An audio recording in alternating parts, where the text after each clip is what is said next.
定刻となりましたので、これよりカーボントラストと日本海事協会による洋上風力発電とネットゼロと題しましたウェビナーを開催させていただきます。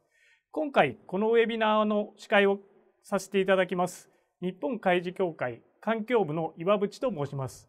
本日はお忙しいところご参加いただきまして誠にありがとうございます。では早速ですが、はじめに本日の注意事項をご説明いたします。まず、視聴に関して5点ご案内です。本日はオリジナル言語と日本語のみの配信を行います。画面下に表示されています丸い形をしたマークをクリックいただき、オリジナル言語か日本語のいずれかの選択をお願いいたします。なお、Zoom アプリが最新でない場合は言語の選択ができませんのでご注意ください。Wi-Fi 環境など高速通信が可能な電波のいいところでのご視聴をお願いします。セキュリティソフトウェア等の機能により配信システムがうまく機能しない場合がございます。あらかじめご了承ください。本講演の映像、音声等の録画、録音、ダウンロードおよびスクリーンショットの取得はご遠慮ください。また、本日のウェビナー資料につきましては、1時間前の開催リマインドメールよりご確認ください。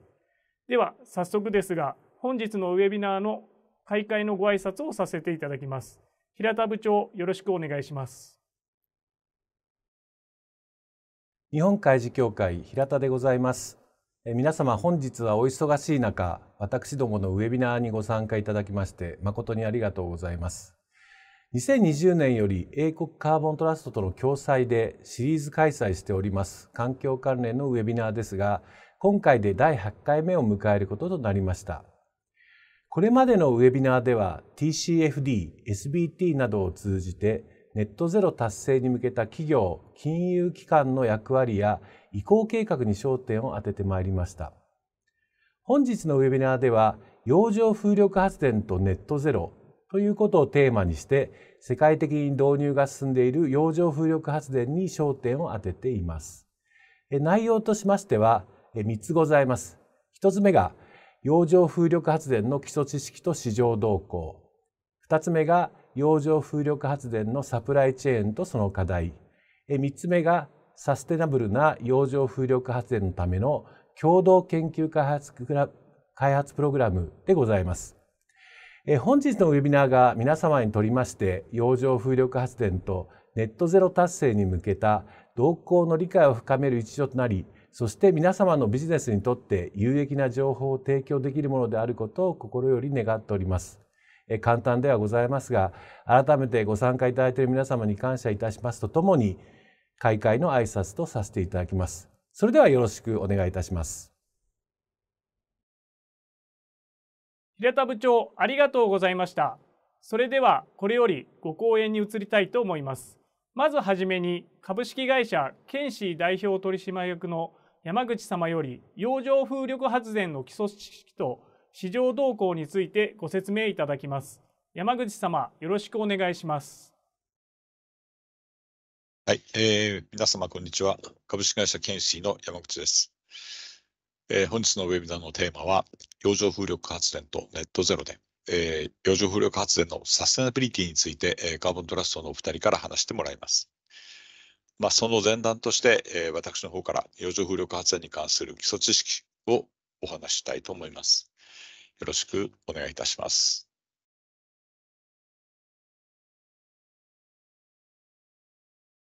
さて、まずはじめに洋上風力発電の市場動向をマクロ的に見ていきたいと思います。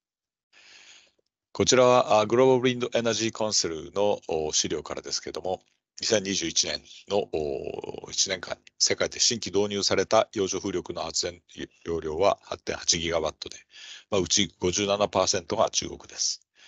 次いで UK、そして台湾と続きます。また、2022年までに累計で導入された現在稼働している洋上風力の容量は 64.3 ギガワットで、こちらもトップは中国です。続いて UK、ドイツと続きます。こちらはパイプライン、将来の計画から計算して、2022年から毎年導入される見込みの容量を国別で見た数字です。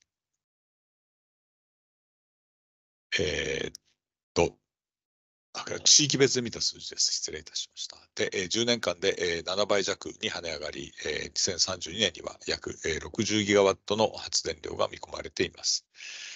中国は2026年に毎年の導入量はピークを打ちまして、それに代わって欧州の方がその後も確実に導入量を伸ばしていく見込みでございます。こちらはその欧州の2032年に向けての拡大を国別に見たものでございます。英国、ドイツ、デンマーク、オランダ、フランスと続きます。10年間で22年から比べると10倍以上の拡大が見込まれています。こちら同じく GWEC の2023年のレポートからですが、国別の浮体式の洋上風力の今後の開発見通しを表しています。浮体式は現在稼働中はごくわずかですけれども、10年後には年 8.15 ギガワット程度の導入が見込まれています。今後着床式以上のスピードで拡大することは間違いないですが、国別では英国は浮体でも導入量を伸ばし、また米国が2026年ぐらいからですね、着実に浮体式の導入量を増やしていくことが見込まれています。最後に陸上風力との規模の差を確認したいと思います。新規導入数量で見ると、陸上風力が2022年 68.8 ギガに比して、洋上は 8.8 ギガでしたから、洋上は陸上の 13% へ、どちらも中国がトップで、陸上の部分は2番目が米国、3番目がブラジルであります。累積導入量では陸上が842ギガワットに対して洋上 64.3 ギガワットですから、こちらは洋上は陸上の 8% 程度ということになるかと思います。それでは次に日本の現状も少し見ておきたいと思います。こちら経産省の資料からいただきましたけれども、開発促進地域、有望な地域の一覧です。今まで進められてきた着床式の第1ラウンド、第2ラウンドでの入札で、事業者選定は終わりまして、次の選定が今進んでいるところでございます。容量的には何十万キロワットのレベルの開発ですが、オペレーション開始予定は2029年を予定しているということになります。で、こちらは目標値のお話です。経産省では、現在、2030年で10ギガワットの案件形成、2040年で30から45ギガワットの案件形成を目標として掲げております。この左側の図では、どの地域でどのくらいの案件形成を狙っているかがわかります。また、右の資料は、ネドのグリーンイノベーション基金事業で、浮体式洋上風力発電の低コスト化の研究開発項目でございます。予算の上限金額も入ってますけれども、すでにフェーズ1の4項目は進んでおり、これから動き出す実証のフェーズ2に向けて申請が上がっているところでございます。これに加えてフェーズ1に関して一部追加もご示されております。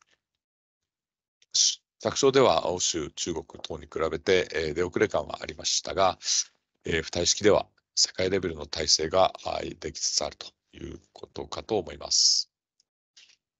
こちら最近の日経新聞の記事から浮体式に関して、発電事業者14社の連合が技術研究組合を立ち上げて、国際連携の窓口が整備され、研究開発を進めていくと、実証を含めて進めていくと、こういったニュースも出ておりますし、また洋上風力発電の、右側の記事は洋上風力発電の、設置場所をですね、EEZ に拡大することで、浮体式の開発が一層促進されることが伺える記事になります。またその記事の後半部分は入札方式が2段階になるということで、開発促進にこちらをつながっていくことが見込まれます。繰り返しになりますけど、浮体式では世界標準の体制が着々と整ってきているということが言えるかと思います。さて、次に、洋上風力の構造面のお話をしたいと思います。こちらは着床式、浮体式の各形式において、海の深さに合わせて見たものです。着床式は深さ5、60メートル以内の大陸棚に海底に足がついた形で建設されているものです。一方で浮体式はより深い海で海に浮体を浮かべて、その上にタワーとタービンを浮かせてですね、いる形になります。それが流されないように海底からの渓流でつなぎ止めています。水深1000メーター以上も想定されています。でこちらにあります、一番左側の岸に近いところで、重力型基礎構造、こちらはコンクリートなど、重い素材を使ってですね、軽い、浅い、海底に置かれていく形。モノパイルは最もシンプルで経済的な形で、水深30メーター程度に適していると言われています。でジャケット型はもう少し深いところで、複数の鋼管からなるですね、枠組みが海底に固定されて、高い安定性と耐久力があります。こちらアジア、欧州でも広く使われていると。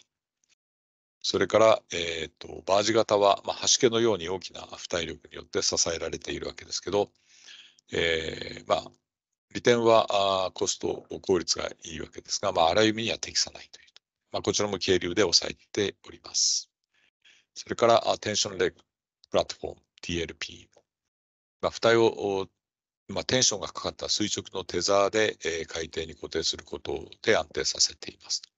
比較的深い水深でも使えますし、波や海流の影響を最小限に抑えることができますので、そこは利点なんですが、テザーの取り付けと、維持に高い技術とコストが必要になってきますと。より今一般的に使われ出しているのはセミサブでございまして、水面下に浮体を持ち、水面上の構造が浮力タービンを支える設計です。安定性が高くて、適用できるその幅広い水深で、使えますと。海峡も比較的、厳しいところでも良好な性能を発揮していますというところです。それから一番右側がスパー型。こちらはその長い円筒形の浮体が特徴で、その大部分が水中にありますので、安定性は高いわけですけど、非常に深い水深での使用に適していまして、設置とメンテナンスがものが長いだけにですね、ちょっとコストがかかるというところがあります。それぞれの形に特徴がありまして、用途に合わせて選択されてきているというふうに言えると思います。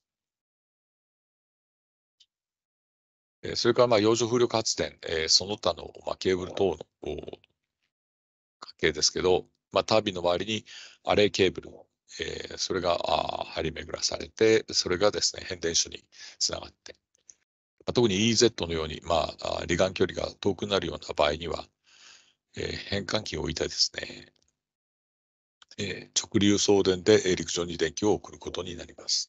これで使われる、送電、送電に使われる部分がエクスポートケーブルということになりますが、今後ますます炎上に出るとなると、変電所や変換所についても、浮体式が必要となってくるという状況と言えます。こちらはタービンサイズに合わせて、ブレードも大きくなっていきますので、その高さを表したものです。開発当初の2メガワット程度であれば100メーター以内でだったわけですから、昨今の12メガ、15メガとなりますと、250メーターからそれ以上になってきております。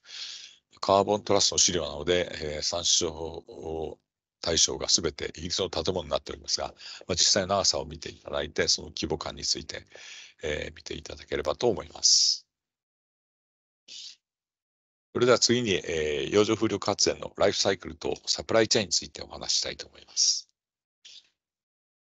洋上風力発電は設計、開発、それから建設、それから資材の輸送と設置、ここまでで4年ぐらい、かかると見ていますけれども、そこから発電が始まって30年ぐらいで撤去されると。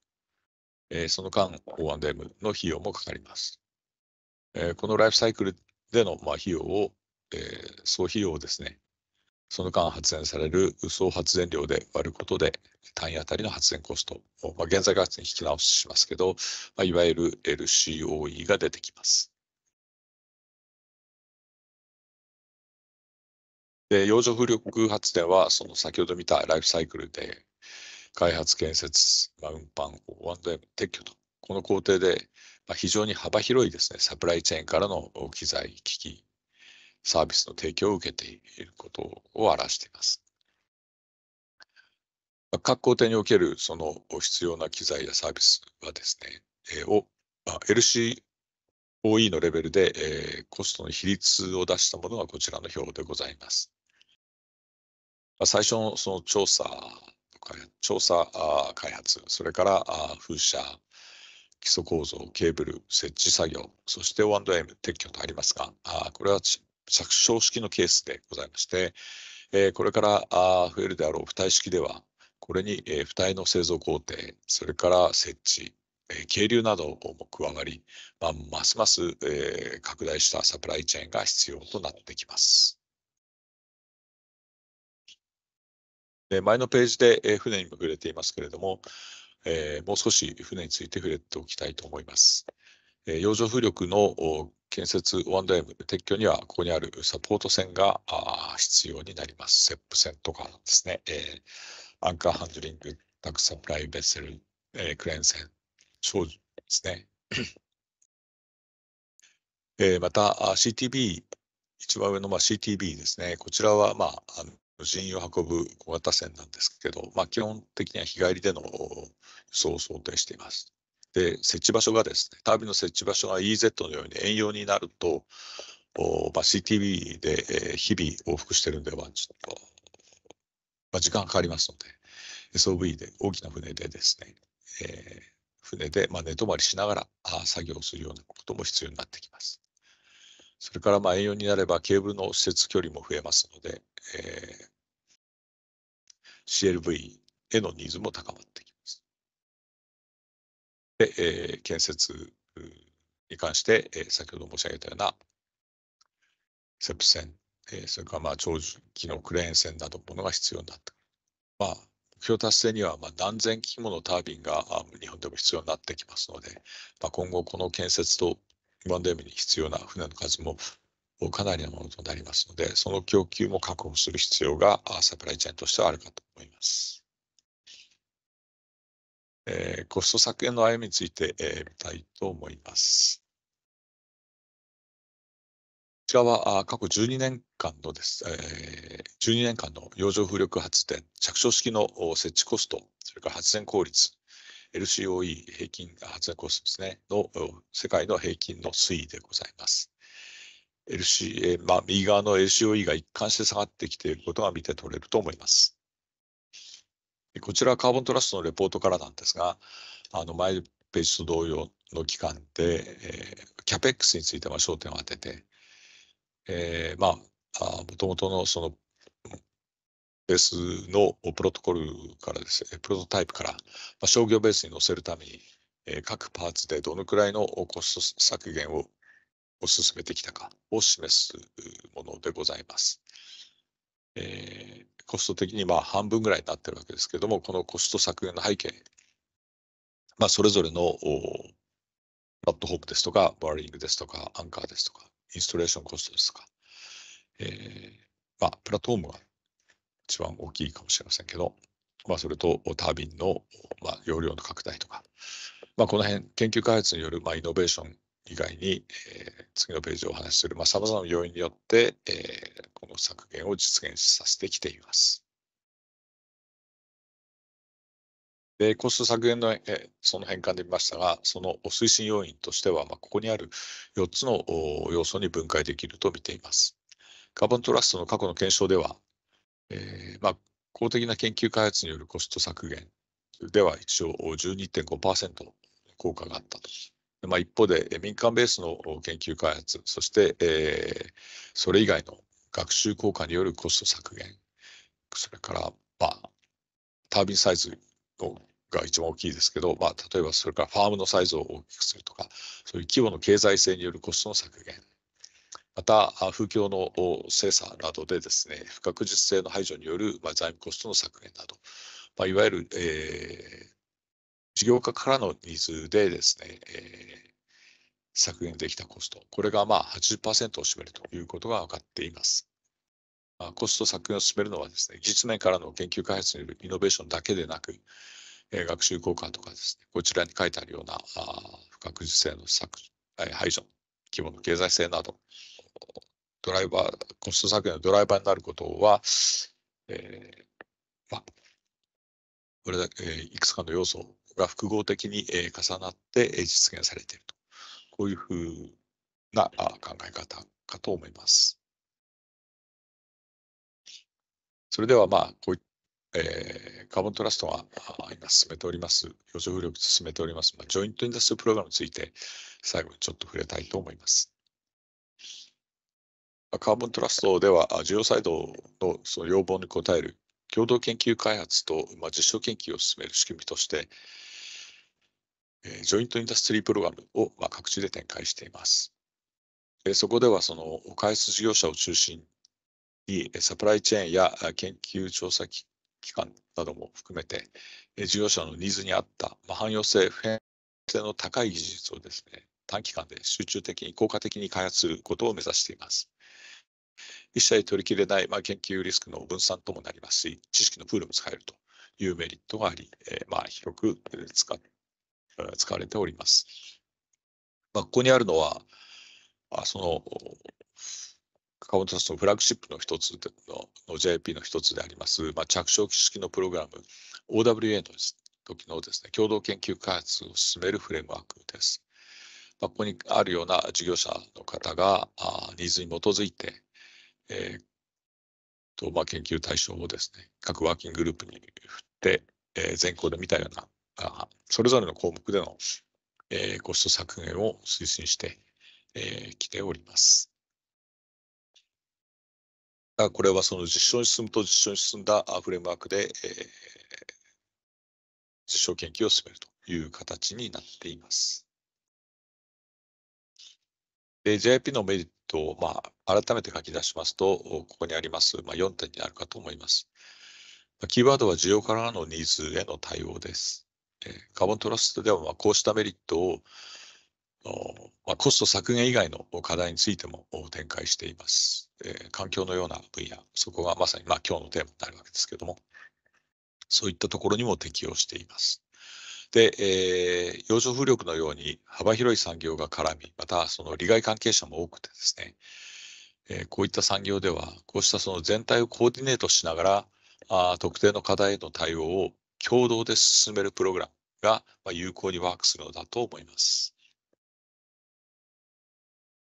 でこちらはそのカーボントラストが展開している JIP、ジョイントインダストリールプログラムの一部です。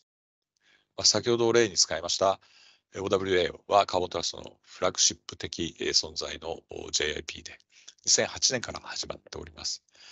着床式のコスト削減に大きく貢献してきているプログラムといえます。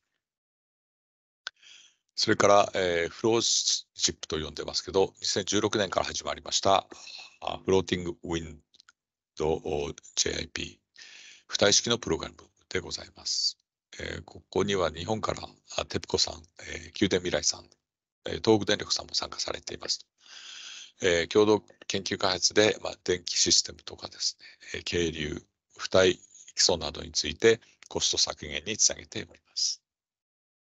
3番目の OJIP、これは洋上風力発電のプロジェクトにおけるステークホルダーのエンゲージメントと環境リスクの低減、これを目的に2012年から進んでいるプログラムでございます。インテグレーターは既存のインフラや系統への連携、それから水素などの新エネルギーとの連携も考えて進められているプログラムです。一番下が今日のテーマともなっています、サステナビリティ JIP。2023年の1月よりスタートしています。こちらは後ほどお話が出てくると思います。この他にもカーボントラストではアメリカやフィリピン、日本でもこうした JIP 方式のプログラムを進めています。JIP の重要性をしてお話できたところで、私のイントロダクションは終わりにしたいと思いますが、この後はそのネットゼロ達成を目標としたサスジップのことについて、メーガンとメアリーから話してもらいたいと思います。それではご清聴ありがとうございました。山口様、ありがとうございました。続きまして、カーボントラストメーガン・スミス様よりご講演いただきます。メーガン様は洋上風力政策と技術革新の専門家で、洋上風力アドバイザリーグループの責任者を務めており、企業や政府が洋上風力発電の成長をグローバルに促進し、最適化できるよう支援されております。本日は洋上風力発電のサプライチェーンとその課題について解説いただきます。それではメーガン様、よろしくお願いいたします。Hello and thank you for having me. My name is Megan Smith and I head up the offshore wind advisory team here at Carbon Trust. Today I'm going to go through offshore wind supply chain, what it is, why it's important, and also why sustainability is a key factor in this. So first I'm going to step back and look at a wider overview of all the elements that we see as critical to ensuring a successful offshore wind market. These 6 areas are outlined on the slide and include market scale and visibility. It's the first one. This is about providing clarity and certainty about long-term commitments to offshore wind. This is important because a sizable market ensures long-term visibility for investors and developments. It helps attract investment, encourage competition, and fosters confidence in the market, lowering cost and increasing scale. The second is site development. So this is about the process about identifying suitable locations, assessing the environmental impact, and understanding the planning process for ensuring efficient offshore wind farms. This is really important because proper planning minimises cost, minimises environmental impact, and also maximises the local benefits. It also optimises energy production and ensures safety for all involved in the development. The next one, which is a very important one, is grid connection. This is about establishing reliable connections to the onshore grid to allow that access to the market, to allow the energy to be exported. This is really key to market viability and also investor confidence, and also is often a lot of the cost required for operating and constructing offshore wind farms, so is an important element to take into consideration early on. The next element is incentive mechanisms. Now, this isn't just about direct subsidies. This could be about wider incentives, about supply chain catalyzation, or it could be about local investment, or it could be about local innovation support.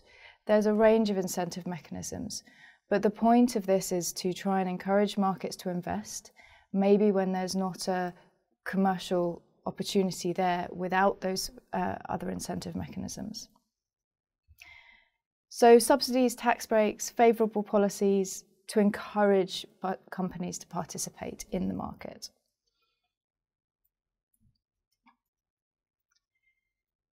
And then the other element that we need to look at is innovation support. So this is promoting the research, development and technology advancements in the industry. This is because innovation drives inefficiency, it drives cost reduction and also manages market scale up. But the focus for today, as I've mentioned before, is supply chain. So this is the last element on the slide here. So what is supply chain? Well, it's all the things and all the elements that you need to produce and develop a wind farm. from the early surveys right through to the supply and installation of major equipment, and then all the maintenance during the operational phase, and then finally decommissioning. I'll go through these in more detail shortly. So why is this important? Well, strengthening the supply chain is important to support the production is really important because a robust supply chain ensures the timely delivery of components, reduces costs and supports local economies. Without a robust supply chain, we can't have an industry. And often the supply chain needs supporting and developing long before it's actually needed. So years, maybe decades before you're actually starting to install these systems. But also, and increasingly in Europe, we're seeing an increasing sort of focus on the supply chain in terms of sustainability. And by sustainability, we mean resilience, so supply chain resilience. Can we get the elements that we need to build the wind farm? And also sustainability in terms of the environmental impacts. Are we building offshore wind in the most environmentally sustainable way possible? And again, in Europe, we're seeing this increased focus primarily because offshore wind in Europe is now subsidy-free. It's one of the cheapest forms of energy, and so now has the opportunity to look at supply chain, look at sustainability, and invest in sustainability, which it didn't have that luxury before when the costs were so high. So moving on to the next slide. So I'm just going to briefly talk through the different elements of the supply chain within offshore wind. Here you can see an image of an offshore wind farm and all the different elements associated with it. So firstly, during the development and commissioning phase, you can see quite a few vessels going around there. So these may be survey vessels, looking at the seabed conditions, understanding the wave conditions, the wind conditions, undertaking geophysical and geotechnical surveys to understand what sort of foundations are appropriate within that site and the costs associated with that, as well as environmental surveys. So understanding what the marine mammal life is there, understanding what the birds are and how the birds interact within the wind farm site. So all of this happens before any construction, but is a really important phase in this. And the development phase will last maybe 5 to 8 years before any construction starts, sometimes even longer. So a lot of this work is done in the early stages. Then moving forward into the construction phase, once you have designed and planned and consented your wind farm, you can move to construction. And so you will have, so going from the onshore side of the supply chain, you've got to install, procure and install the onshore substation often. In Europe, that's quite likely. You also have to install the export cable and the transmission cable to the wind farm. The installation and procurement of the offshore substation and the electrical equipment, things like transformers, switchgear, bus bars on the offshore substation. And that often has to be installed with specialist vessels and equipment because those structures can be incredibly, incredibly large and complex to install. We actually see quite a lot of the European offshore substations now are actually built like giant vessels floated out and then installed in place on fixed foundations offshore. But procuring those equipment and designing that technology is a critical element of the supply chain and obviously very costly. Procuring the cables themselves as well is a large cost part of it, and the manufacturing of cables is often very complicated. So moving to the turbines themselves, there's sort of 3 key elements of the turbine and foundation. You've got the foundation and substructure that you can see in this image in yellow, just above the waterline, and obviously there's a large portion of the structure below the waterline and also below the mudline into the seabed that needs installing first. Then you install the tower, which is the just the tower that comes above the transition piece, and then the turbine on top of that itself. So those three elements, often procured from different companies, and again, the supply and install is quite complex there. So once you have your wind farm installed, you still have a lot of work to do. The operations and maintenance is ongoing. So you'll see probably maintenance on each turbine every 2 or 3 years, plus any unplanned outages, operations and monitoring of the cables, monitoring of any foundations, looking for any scour effects or issues with the structures. So during that operational phase, which will likely last around 20 to 30 years, there's a lot of operations and maintenance work that would still form part of that, what we call the supply chain. And then finally, at the end of the life cycle of the wind farm, you will decommission the wind farm. And again, that's using quite heavy vessels, depending on your decommissioning strategy, and that supply chain is critical too, because many developers will have obligations in order to satisfactorily decommission and leave the seabed as was.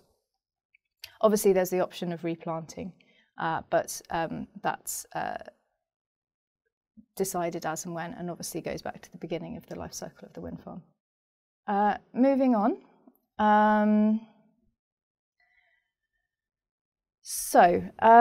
Although emissions for offshore wind farms are lower than that for fossil fuel plants, offshore wind as a renewable energy is in itself not emission-free. Lots of emissions go into actually the development and operations and maintenance of the wind farm itself. And there are many, many carbon-intense elements in the offshore wind supply chain. A significant amount of greenhouse gas emissions are produced, particularly in the design and the construction stage of the offshore wind farm, as well as during the decommissioning of the wind farm. And those emissions need to be accounted for to reach net zero targets and to realise global ambitions of up to 2,000 gigawatts of offshore wind by 2050, which will require more than 200,000 turbines. So that's a really big scale up in offshore wind in quite a short space of time. So it's important that we hold the supply chain accountable for decarbonising their activities as much as possible, while also realising that these figures are required, so that the scale up required to decarbonise the whole energy sector. So it's a balance. We want to make sure we're doing things in the most sustainable way and the least carbon intensive way, but at the same time we don't want to increase the burden on offshore wind development to the point that it's not viable or that it stifles the growth in this sector. And that's an important consideration. And I think both can be achieved, as what we've seen in Europe. Certainly there's options to reduce the carbon intensity of offshore wind development while remaining economically viable. So moving on. So offshore wind developers recognise the environmental impact of their supply chains, and they're actively seeking ways to reduce emissions at the moment. So for example, Vestas, which is a leading wind turbine manufacturer, introduced low-emission steel for turbine components. This move aims to minimise the carbon footprint associated with the manufacturing and installation of turbines. And as Vestas has a large market share in Europe, this impact could be significant. So the other element is looking at restructuring and development of coastal communities. Offshore wind projects often operate near coastal communities, and developers understand the need to integrate these communities into the industry, make sure that the offshore wind development is beneficial and positive for the local communities that it affects. The next point is collaboration with fisheries. This is something which is important in Europe, but has probably less of a focus on than in Japan. In Europe, offshore wind farms coexist within fishing grounds, and collaboration is essential to address any potential conflicts. So, for example, we see a lot of offshore wind farms appointing specific liaison officers with local fishery industry to understand any concerns and make sure that the development, to the extent as possible, mitigates the risk of any impacts on those local communities and fisheries. So, in summary, developers and governments must strike a balance between clean energy production and also the ecosystem and also economics. There's a delicate balance between all three. So, moving on. The government also recognises, so the government in the UK also recognises the need to balance economic growth with environmental stewardship. Traditionally, offshore wind leasing auctions focused heavily on price. However, what we're seeing in the UK and in wider Europe, there is an increasing focus on what we call non-price criteria. Governments now consider ecological, social and environmental factors alongside financial bids. And this is really made possible by the fact that the cost of offshore wind has come down so significantly. It's often subsidy-free. In many markets, we're seeing multiple bids with zero subsidy, sometimes even negative subsidy. And so there's space now and room and opportunity to bring in other factors to address the issues there. So to give some examples of these, so nature-inclusive tenders is one. So the Netherlands has conducted 2 offshore wind auctions where bidders must demonstrate the commitment to minimising impacts on marine habitats. Those bidders then provide evidence of how their projects will protect biodiversity, avoid sensitive areas, and mitigate any ecological risks that might be caused by the wind farm development. This Dutch approach ensures sustainable growth while also safeguarding marine ecosystems.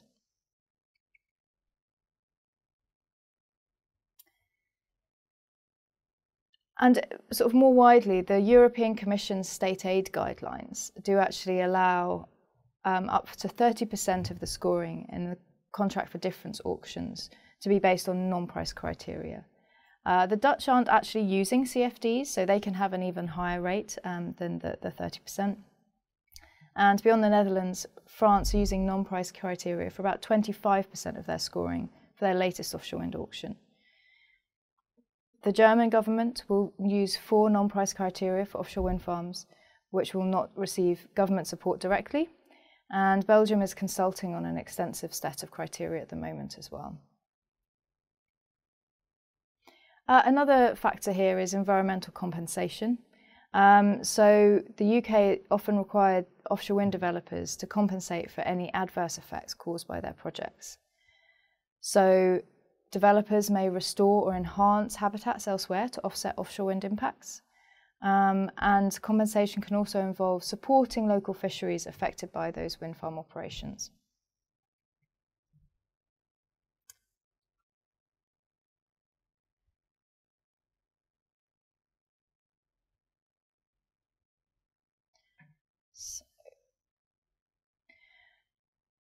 So moving on, so considerable strides in integrating sustainability into offshore wind development are being made.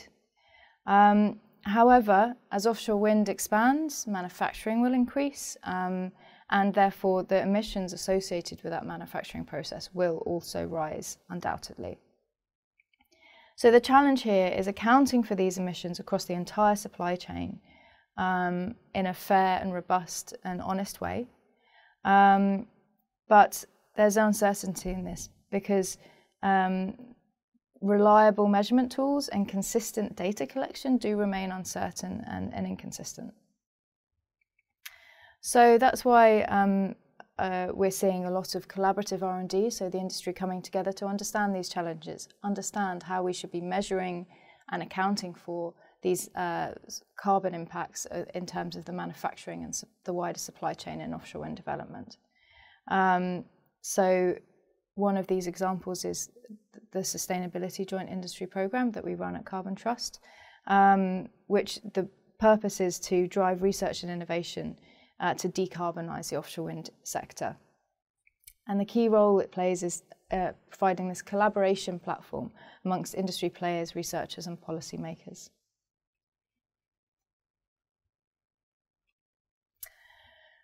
So finally, just to summarise, robust industrial capabilities are essential.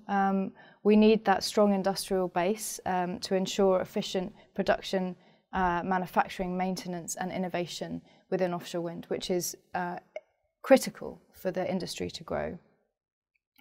We need skills and expertise. We need to develop that skilled workforce for specialised tasks in the development, construction and also the maintenance of the wind farm itself.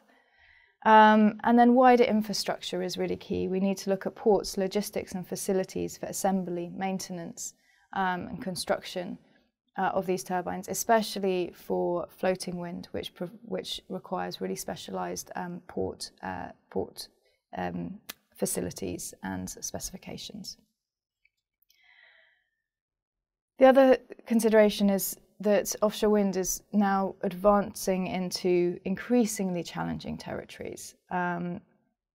Turbines are increasing in size. This is, on one hand, a really positive move because we're seeing much greater capture. The AEP from larger turbines is larger, and also the relative cost per megawatt is lower.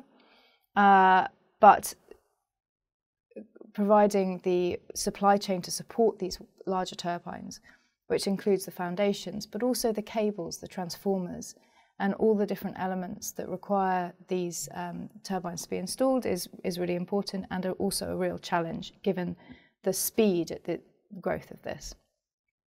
The other challenge is deeper waters. So offshore wind farms are moving into deeper waters. We're increasingly using floating offshore wind across the world, and looking at deeper and deeper waters for floating offshore wind provides its own challenges. In addition to those wind farms also moving further and further from shore, which provides construction but also operations and maintenance challenges. We can't use vessels for the further offshore wind farms for maintenance. We have to use, for example, helicopter transfer for personnel. And then the floating platforms itself. So these new technologies really demand unique supply chain solutions. And then the factors influencing these solutions include market maturity. So mature markets that understand the capabilities that it has, understand the challenges, can really drive sustainable practices. And that's what we're seeing now within Europe. Government policies, so supportive government policies can encourage sustainable and local supply chains. But there needs to be a balance there. We need to make sure those policies don't stifle innovation and stifle growth. Local and international support, so collaboration with local communities and global partners really helps that sustainability and ongoing viability of the wind farms. And using existing infrastructure, so leveraging ports, transmission networks and existing assets as much as reasonably possible to support the growth of the industry. So thank you for listening. That's everything from me today. Thanks. メーガン様、ありがとうございました。続きまして、カーボントラストメアリー・ハービー様よりご講演いただきたいと思います。メアリー様は新たに立ち上げられたサステナビリティ共同研究開発プログラムを管理するプロジェクトマネージャーを務められております。本日はサステナブルな洋上風力発電のための共同研究開発プログラムについてご講演いただきたいと思います。それではメアリー様、よろしくお願いいたします。Hello everyone. Thank you for joining me today to talk about sustainability in the offshore wind sector. My name is Mary Harvey, and I'm a senior associate in the Carbon Trust offshore wind team. I lead our sustainability joint industry programme, which I will talk more about later. The presentation today will cover the following topics: the challenge of sustainability, and more specifically the challenge in the offshore wind sector, the evolution to non-price criteria in offshore wind auctions and how this could incorporate sustainability, and how these challenges were motivation for creating the Carbon Trust Sustainability Joint Industry Programme, which was launched in 2023. So, sustainability, the challenge. More widely, when we talk about sustainability, there are some challenges raised. The first of which is, what do we actually mean by sustainability? So sustainability encompasses many things, but it largely means to act in a socially and environmentally responsible way. So this includes reducing environmental impacts, reducing carbon emissions, using technology effectively and efficiently, reducing waste or looking at nature inclusive designs, and working to keep supply chains sustainable, also in terms of viability.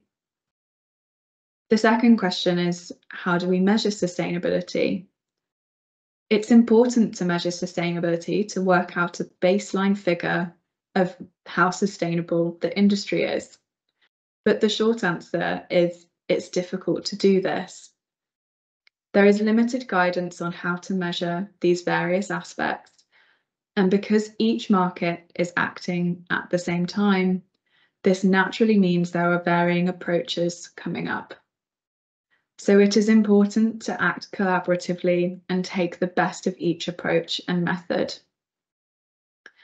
And thirdly, how do we track sustainability progress? So once we've figured out what our baseline is, or how we measure sustainability, how do we track that progress to make sure that we're on track? There needs to be some international guidance on how we report on sustainability and what happens if progress is stagnated. Now, this falls in line with wider sustainability goals, not just in the offshore wind sector, but more widely and internationally.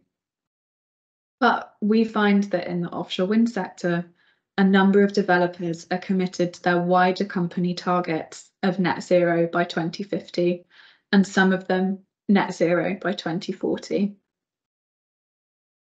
So with these points in mind, let's speak more specifically about sustainability challenges in the offshore wind sector. As we all know, offshore wind is a form of renewable energy, so typically it's thought of to be green and sustainable. While this is true during generation, we also need to think about the whole life cycle of the project. So if we think just about carbon emissions, there are significant emissions associated with the manufacturing of components and construction and installation stages of the offshore wind farm.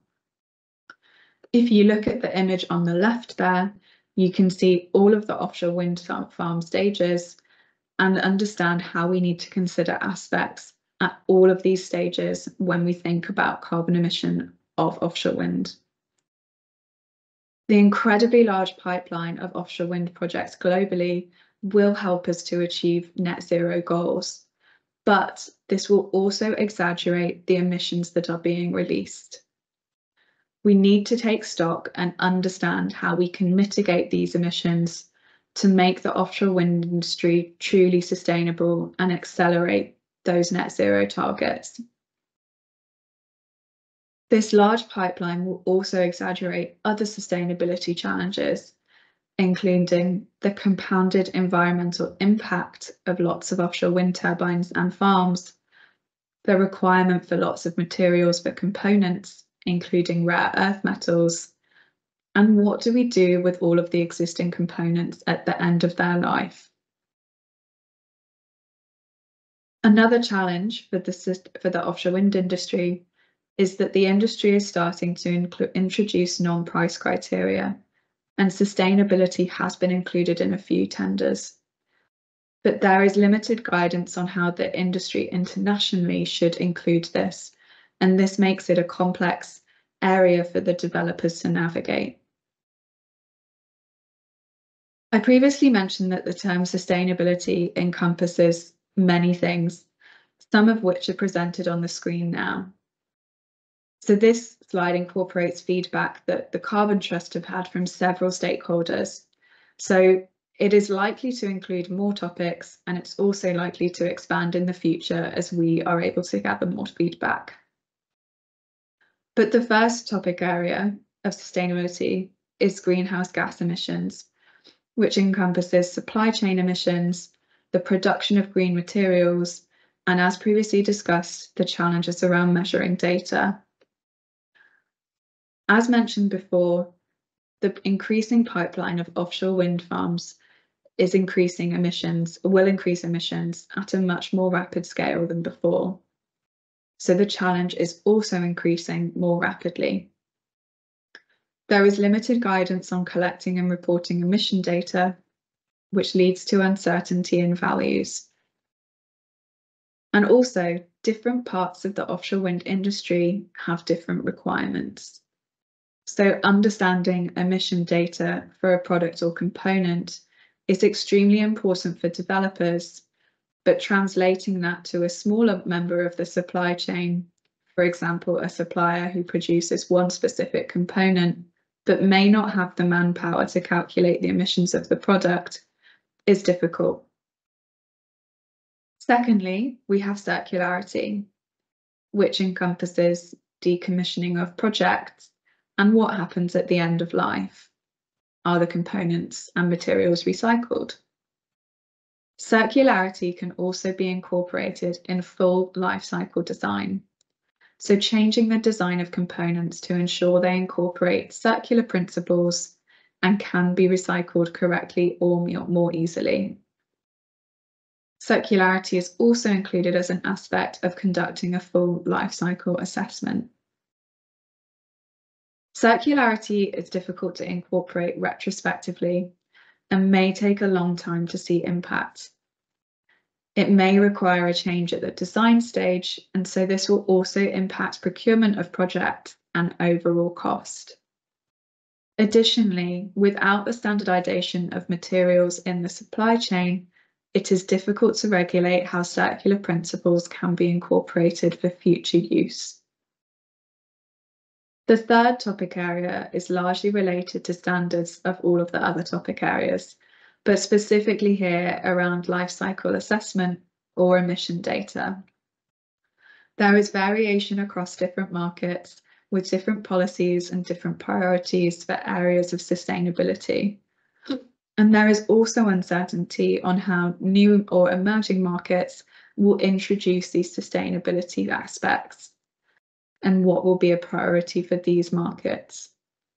This again makes the sector complex and difficult for developers to navigate or predict. The last topic area is biodiversity. So largely ensuring that offshore wind projects encourage rather than negate the biodiversity of plants and species. This can be achieved through nature inclusive design and different plans at all stages of the life cycle assessment. For example, promoting responsible material extraction. This topic in itself is extremely broad and complex, with many stakeholders to navigate and varying regulations in different markets. So if we think about all of these topic areas of sustainability, we can now start to think about how complex it is to introduce sustainability as a non-price criteria. As the offshore wind industry has progressed to using auction systems for leasing offshore wind sites, the projects have typically been awarded based on the price that the bidder submits to develop the wind farm. There are increasingly more examples where assessing bids on price alone risks the projects becoming undeliverable. And there have been some recent examples in the UK and the United States of developers pulling out of projects which are financially unviable. Assessing bids on other criteria or non-price criteria is becoming commonplace as a point of competition. but it is important to introduce these criteria carefully and transparently to reduce complexity and ensure a fair competition for bidders. The graph on this slide shows how European auctions have included increasingly more non-price criteria in recent years. Auctions in the Netherlands have moved from 100% price assessment to only 10% price assessment in the most recent auction. Norway and Belgium were actually able to introduce non-price criteria from their very first auctions because they both had a strong existing offshore wind market before they began using the auction process. With less focus on non-price criteria, with less focus on price, non-price criteria are an effective way to stimulate competition in auctions and encourage entrants, as they know there will be a fair assessment. So you can see here that sustainability has started to be introduced as a non-price criterion in the Holland de Kust West auction in the Netherlands in 2022, the Utsira Nord auction in Norway in 2023, and the recent North Sea leases in Germany again in 2023. So, as we've discussed, the definition of sustainability is incredibly broad, and even just from these three auctions, the definition is spread widely to include the project's carbon footprint, waste produced, recycling or reuse of materials, biodiversity, nature-inclusive design, and it's coexistent with other maritime users. This shows how important it is to have clear definitions and understanding, but also clear guidance on how to assess these criteria. If we take the Utsira Nord tender in Norway as an example for sustainability criteria, because this is one of the most complete examples, although it is worth noting that this tender is currently experiencing delays. It was due to accept applications last year in 2023, but is now expected to open for applications in the next few months. The sustainability criteria only accounts for 10% of the total assessment weighting, with cost accounting for 30%. But this is a really good start. The introduction of sustainability as a non-price criteria is still relatively new, so there needs to be a learning curve to master before it can take up a larger weighting of the carbon footprint, of the criteria. Here, sustainability encompasses four things: the carbon footprint of the project. So the bidder must submit a carbon footprint calculation of the project with a qualitative plan on how to mitigate the carbon footprint. The bidder is assessed on the quality of this plan. The Norwegian government have provided the ISO standards to adhere to and the admission database to use, which is required to ensure the projects can be compared with the same assumption emission factors being used. The carbon footprint calculation is a quantitative value, but all of the rest of the sustainability criteria here will be qualitative. Coexistence.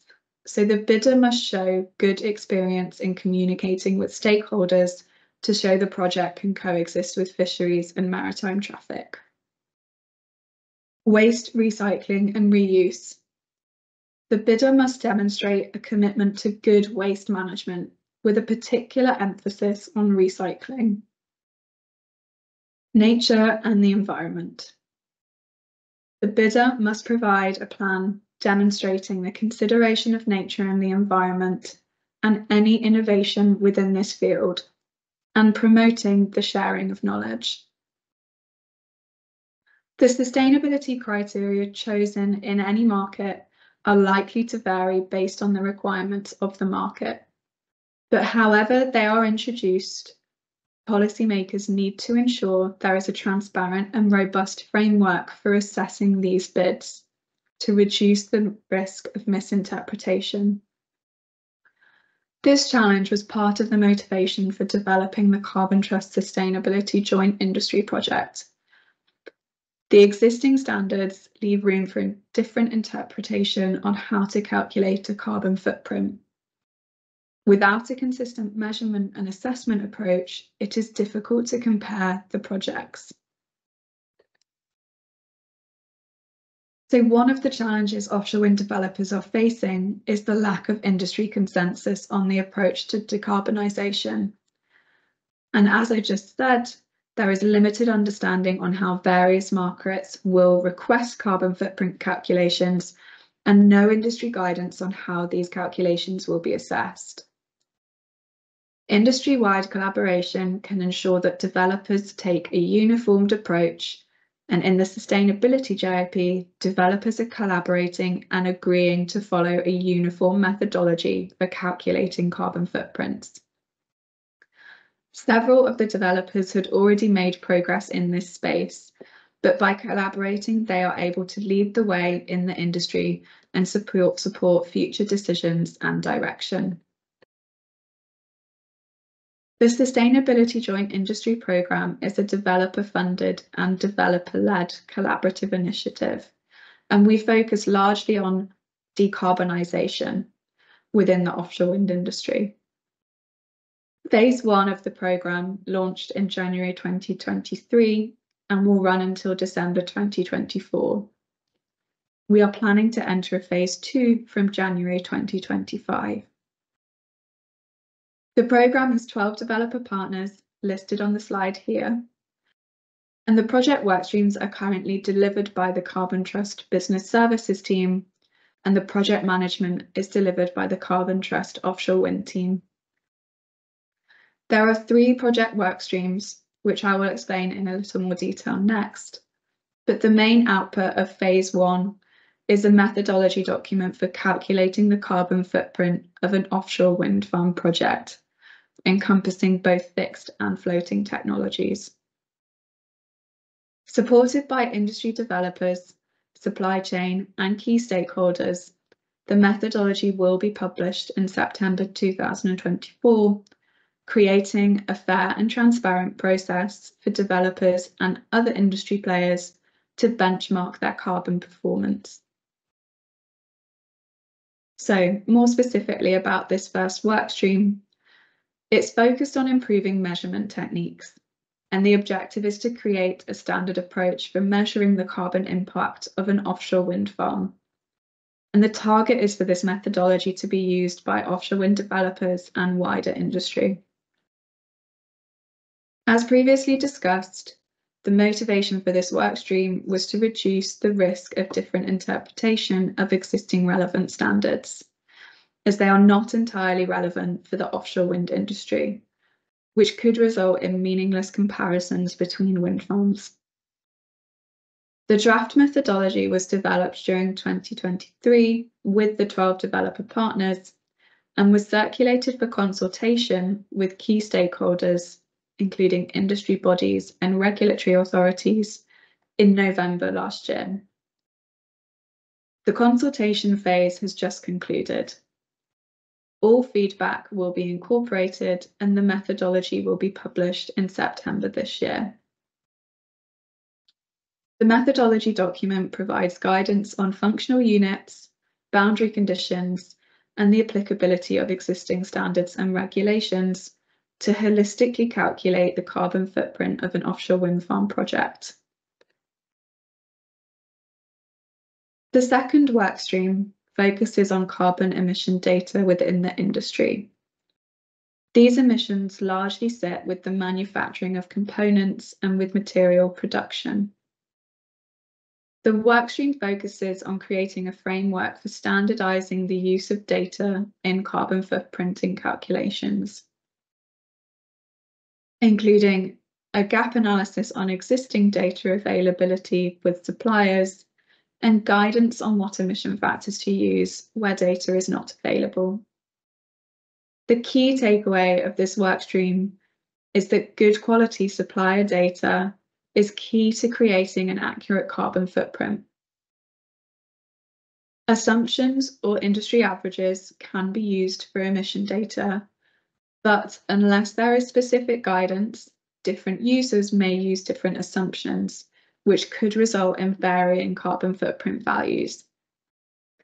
Increasing the accuracy of emission factors from average industry data to using supplier-specific data will reduce the uncertainty of the overall footprint. Through this process, we have already engaged with several suppliers to understand the state of emission data in the market, but also raise awareness of the programme and the methodology which will be published. The challenge with obtaining good emission data is that the supply chain is vast, with many tiers. What we would refer to as a tier 1 supplier provide the final products, so for example a turbine OEM, but they themselves have several suppliers to produce materials and manufacture individual components. There will need to be a cascading effect from developers to their suppliers, and so on, to ensure that data quality is sufficient. This will be an iterative process over many years to continually make carbon footprints more accurate and granular. The final workstream of SUSGIP Phase 1 is researching an actionable strategy and roadmap for feasible decarbonisation within the offshore wind sector. It is fairly well understood that the hotspots for carbon emissions in the sector are associated with steel production, which is used in several components, and vessel emissions, which are prominent in several stages of the project lifecycle. We also understand where we need to get to be at net zero by 2050, but the path to get there is not well understood. Commercially, we need to consider readiness levels of specific low emission technologies or production methods, but also consider how the offshore wind industry competes for these with other industries, such as the automotive industry. Cross-industry collaboration will be necessary and is already occurring with initiatives like the climate group Steel Zero, who are focusing on reducing steel emissions across a range of industry and use cases. This workstream will produce an offshore wind roadmap to decarbonisation by 2050, which includes a high-level transition pathway and a prioritisation matrix for different industry players and stakeholders, showing them how to achieve this pathway. That is the end of my presentation on sustainability in the offshore wind sector. I would like to thank you very much for your time. My email address is on the screen, so please do reach out if you have any questions or would like to understand more about the Sustainability Joint Industry Project. Thank you.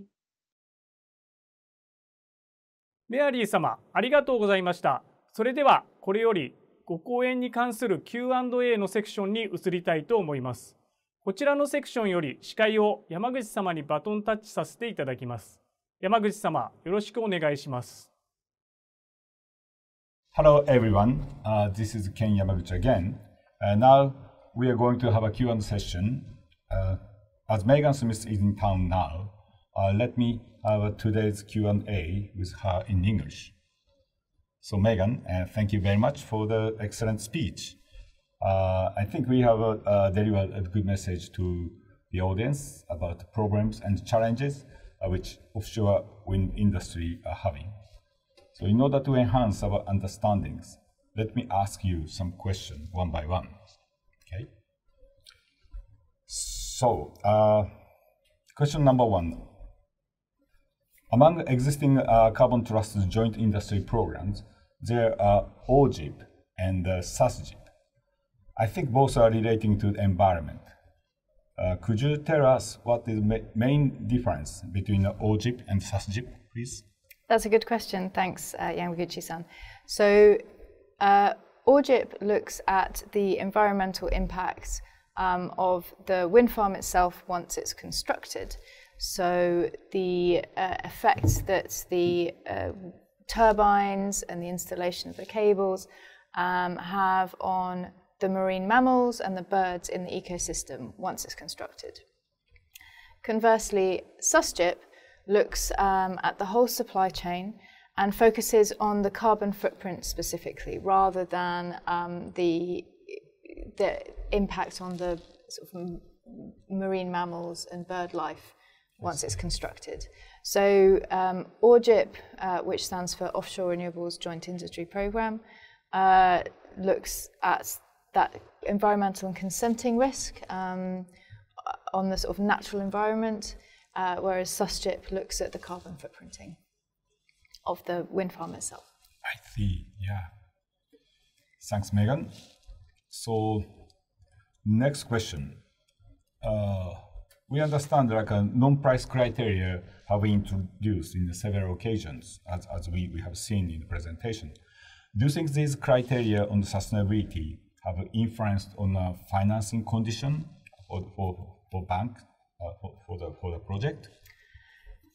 Yes, in short. The moment you put any kind of additional consideration or an additional condition on the development of an offshore wind farm, you're going to naturally increase cost and risk. So that's partly why we haven't seen non-price criteria and these kind of sustainability considerations being really considered in Europe until now. We have the luxury now, where we are in a zero subsidy world for offshore wind in Europe, that we can bring in these extra factors. But yes, long story short, these additional sustainability criteria will impact on the financing costs. Yeah. Thank you very much. Next question.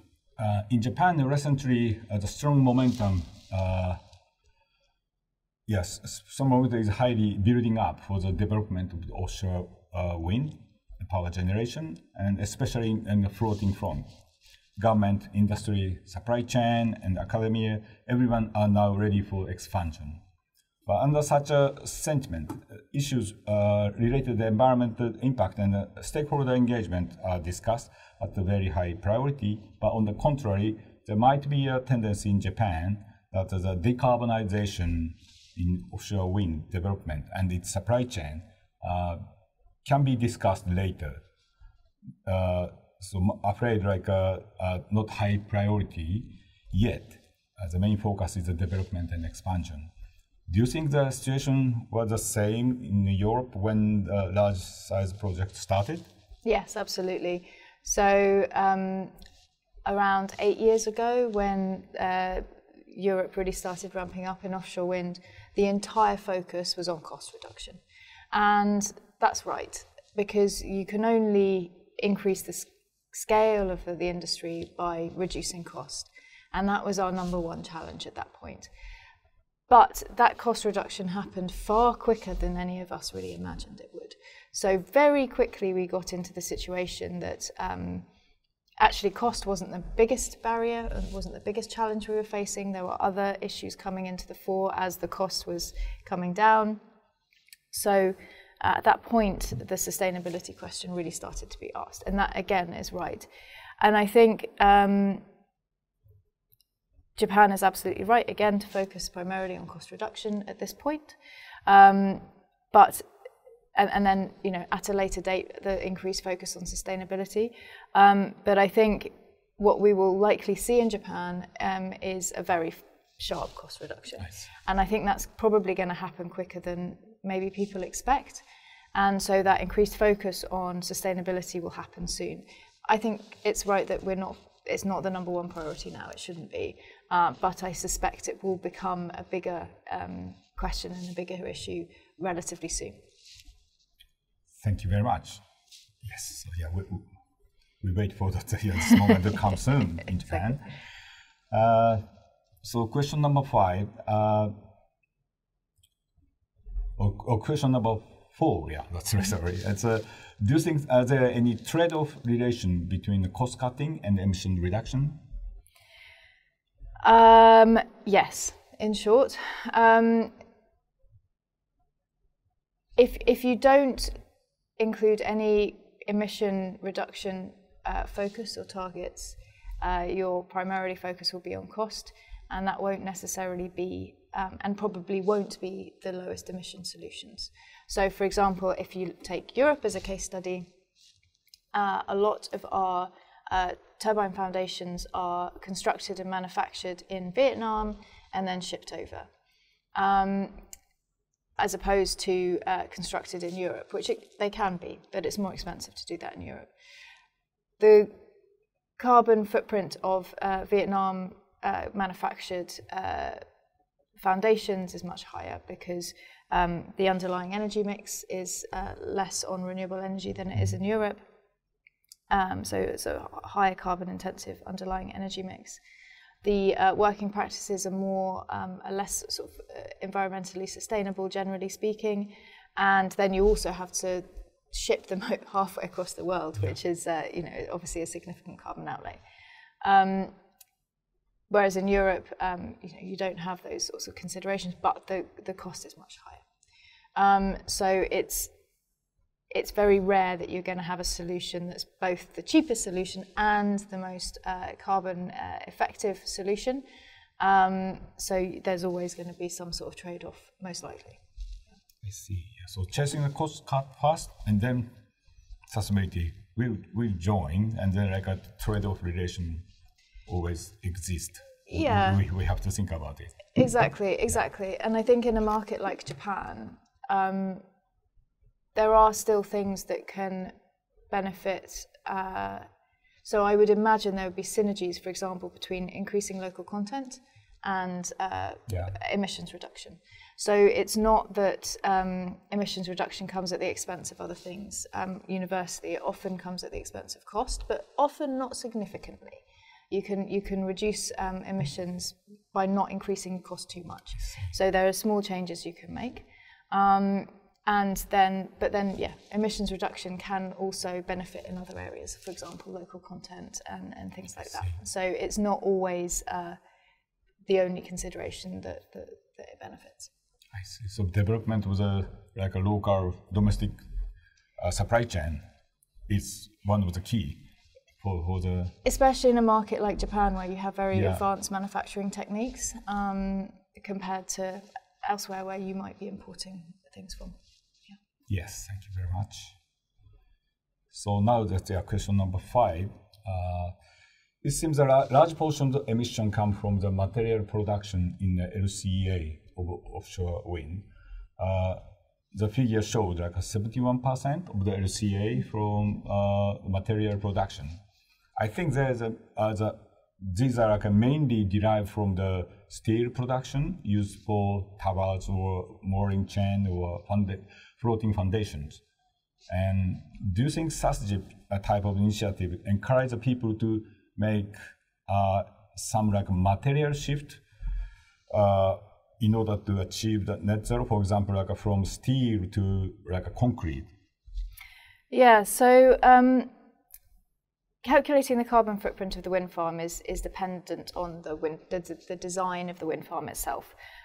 So in this instance that you reference, the steel monofile foundation is used, and 71% of the emissions are based on this, so that's why concrete doesn't feature heavily in that analysis. But if concrete foundations were used, the overall split may be higher, but the hotspots will likely be the same. It's worth noting that concrete production also has quite high emissions intensity associated with production.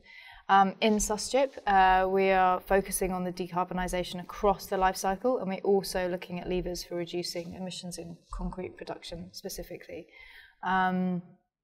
But one of the significant challenges that industry faces is the material availability, so the raw materials and how available that is.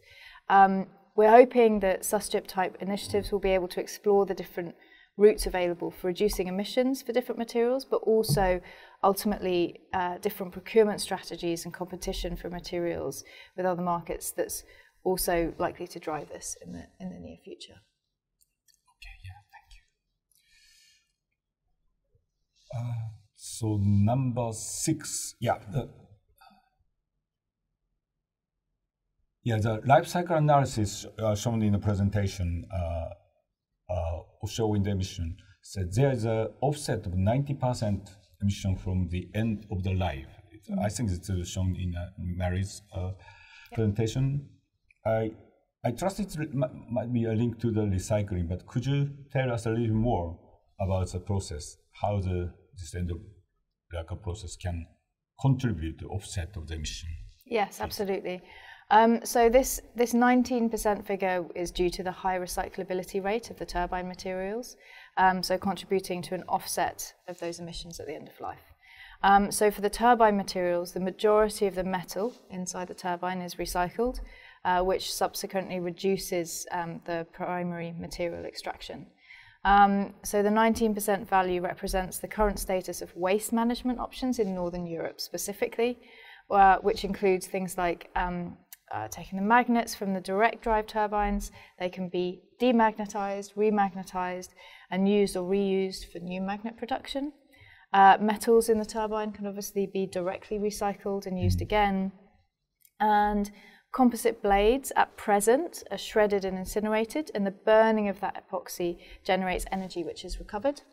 The fiberglass residue can also be used in secondary applications like cement production, but increasingly in Europe, blade recycling is being investigated. It's one of the big headlines that we see, and one of the big sort of consumer concerns that people see in the sort of sustainability of offshore wind. And obviously in Europe now we are starting to have some of these wind farms and the wind turbines specifically reach the end of their life, operational life. So we have many turbine blades that are starting to come onto the market for recycling and reprocessing, and that's quite a big challenge.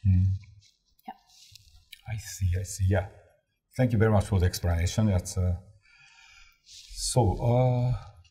right. Also, now that the last question, yes, number 7. So yeah, this time, like you stayed in Japan for more than 2 months, and participated in several project meetings and events in person, and have met several people there. And you have a extensive experience to work in offshore wind, like the project in Europe. So, as such a person who has experience, do you have any suggestion or comments to the people in Japan regarding the offshore wind development in general? I think I've been really lucky in that during my time here, so recently the announcement regarding the EEZ and opening up the EEZ for offshore wind development and the sort of frameworks around that, I really think that announcement is going to start, like, really further accelerate the deployment of offshore wind in Japan. And so it's a really exciting to see that announcement and seeing this step change and acceleration in the industry. Obviously, I think the key element in Japan at the moment is cost reduction, and the key focus is on cost reduction, and it should be, again, costs are very high. They will come down as developments sort of increase. But I think the key message that I'd probably like to leave is cost reduction isn't driven by technology primarily. It's an important part of it, but it's not the driving factor. Cost reduction is more driven by industrialization and ways of working, understanding how to manage the risks and costs associated with it, understanding the ways of working in terms of procurement, in installation and operation, and understanding how we optimize those processes and behaviors. And they can just be like procurement methodologies, but they could also be things like cable burial methodologies, wind resource assessment methodologies, things like that. Those are the real drivers for cost reduction. And making sure that rate of learning happens as fast as possible in terms of those ways of working, I think is also really important, in addition to the technology focus too. Yeah, thank you very much. That's a very good message. Like, it's must be very useful to the audience. So, yeah, hope you had a very good stay. Very good. So it was far. my pleasure. So hope wishing was a nice stay in Japan. And so yeah, thank you very much for everybody. Yes, so this is like the end of the Q&A session. So I'd like to return to the MC side. Yes, thank you very much. Thank you. 山口様、メーガン様、ありがとうございました。また最後までご視聴いただきました皆様、ありがとうございました。今後のセミナーをより良いものとするためにも、この後お送りするアンケートにご回答いただけますと幸いです。また本日の講演に関する質問がございましたら、アンケートにご記入ください。後ほどご回答させていただきます。それではウェビナーを終了させていただきます。本日は誠にありがとうございました。